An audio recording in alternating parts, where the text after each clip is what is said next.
If you're looking for ways to manage your time outside of traditional time blocking, this video is for you. I'm going to give you 3 methods that you can apply if you feel like time blocking is a bit too rigid for your needs or for the season of life. My name is Jimena. I'm a behavior change coach. I'm director of coaching at Body Brain Alliance. I want to tell you a little bit about different methods that our clients use that can help them manage their time without going directly into granular time blocking. So, first of all, is time blocking the best way to manage your time? You're probably wondering that. The answer is no. Time blocking is just one more strategy that you can use to manage your time. It can be a great strategy. It can be an effective strategy. It can also not be the right strategy for you in this season of life. So, what are other things that you can use that would be aligned with managing your time more efficiently or using your time more intentionally? The first one is to-do list and prioritization. Now, you probably know this one. A to-do list, right? Now, what is the challenge with a to-do list? Usually, we tend to make it unrealistic. We include too many things, and we're not really even setting the urgency or the importance that those different tasks have. How do we decide on our priorities? Well, we can decide actually using different ways. On the one hand, we can decide based on the deadlines that we have. On the other hand, we can decide based on the emotions that we're experiencing because of the things that we have hanging over our head. We can also make decisions based on the projects that we have, on the timelines that we have set for ourselves. The main thing here is that your priorities are going to tell you what really matters the most. Your priorities are going to tell you what absolutely needs to be done. And we need to also treat the other things as optional. So things that are not priorities can also be important but not urgent, or urgent and not important. That is a really important distinction that we need to make. So whatever method you choose to make this distinction, the main thing here is that you choose to trust decisions that your past self is making. Something that normally happens when we are making a to-do list and prioritizing is that we override those decisions and we decide to do something entirely different. However, those decisions that are made in that present moment are made from a place of emotions. And we want to trust that past self on whatever they decided to do and actually go with that. So if you're using this method, I want to encourage you to really practice just trusting your past self, the decisions that they made, and sticking with that throughout the day. I want you to remember that if a task entails a number of different tasks, this is not a task. This is a project, and you need to treat it as such. You need to actually include all the different things that are going to be a part of that project and really consider if all those tasks can be a part of your particular day or if they need to be split into different days. This system might work best for you if you actually have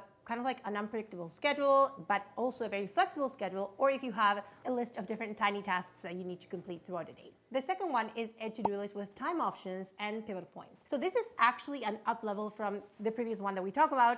And the difference here is that you're gonna have a little more control over your day and revisiting those tasks to make sure that they're actually happening. So there are a couple of things that we want to consider along with our tasks. Number one is learning to estimate or guesstimate how long things will take so that we can actually include that in our planning. Now, this might require you, again, like trying to guess how long things will take and then matching that with reality, or it might involve doing a bit of time tracking so that you can get that practice on. Based on that, you're going to be deciding on possible times to do this. This could be an actual specific time like 3 p.m., it could be lunchtime, it could be after work, and you're also going to decide on some pivot points. Just add like one general pivot point to revisit your entire list and make a decision on whether you will be taking action on those tasks, when that will happen, or whether you will need to reschedule that. So this method actually gives you 2 chances to either complete or adjust your tasks. And again, this is entirely different than letting the day get away from you and getting to the end of the day realizing that you didn't complete half of the things on your list. The third method is flexible blocking. And this is about actually allocating a space within your schedule, and this is similar in that sense to time blocking, where you are creating a space for the tasks that you want to complete. Now, in this situation, you're going to actually be accounting for a specific time to complete that task, which is flexible and you can move around, but you're basically creating a space in your day that is designated to complete that. And you're also allowing yourself to adjust if necessary by having a full visual of your day and other things that will need to be moved around if that task needs to be adjusted. Now, this is how we make it flexible. You need to start with actually setting a bare minimum for the task at hand. So that means that you're committing to completing at least part of the task. That means that you are deciding when you're done. You can decide whether to start on a draft, you can decide to do the whole task, you can decide on starting and then finishing it on a different day. So this gives you a lot more power on how you're completing the task, and at least you're getting started with that. To add more flexibility, you can also check your schedule at the beginning of your day and actually decide if you need to make any adjustments. Our past self might have made the decision that we were going to do that task at a specific moment of the day, but then just checking with yourself and seeing how you're feeling, the other things that you have going on, just overall how likely you are to complete that task with your current state of mind or energy level, you can make the decision to adjust and actually do that later, depending on how it fits throughout your day. Lastly, when you're actually checking your calendar, make sure that you're asking yourself a couple of questions like, how do I feel about committing to this task? How do I feel about actually completing the task as scheduled? Can I see any conflicts? Can I foresee any obstacles there? And then we can offer ourselves that second checking with ourselves or pivot point that I was telling you about before, where you can just ask yourself, if I haven't completed this task yet on the block that was assigned, when am I going to complete it? So if you actually didn't complete a block, you don't need to worry about that. You can ask yourself like, okay, so this block didn't happen. What happened there?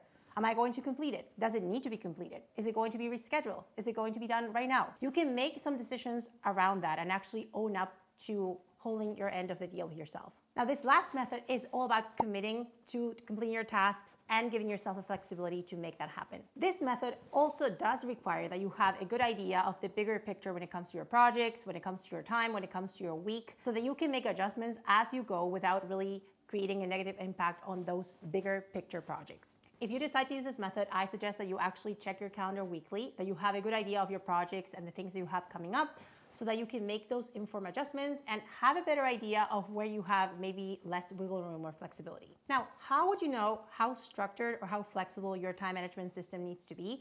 This is going to be totally up to you and on just putting this into practice. If you feel like you need a little more structure, but you have a lot of resistance to that, I really want to encourage you to check your mindset around that. Do you have a very rigid idea of what it means to manage your time?